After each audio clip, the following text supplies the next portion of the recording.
Des animaux sur toutes les couvertures ou presque. Ours, renards, poussins et autres lapins sont les emblèmes de ce salon 2019. De quoi ravir l'invité d'honneur de cette année, Bruno Gibert, expert en bébêtes en tout genre.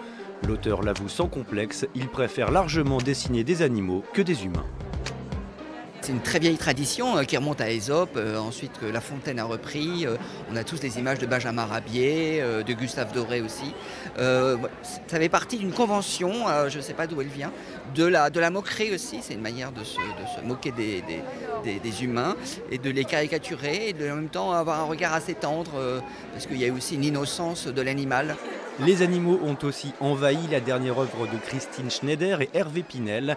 Deux enfants traversent la maison de leurs grands-parents durant la nuit.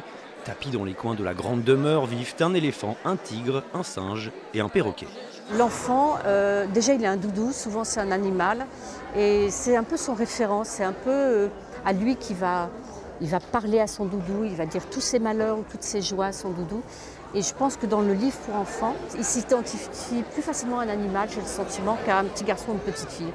En plus, l'animal pour lui n'a pas forcément de sexe. Donc ça peut être une petite fille qui va s'identifier à un éléphant.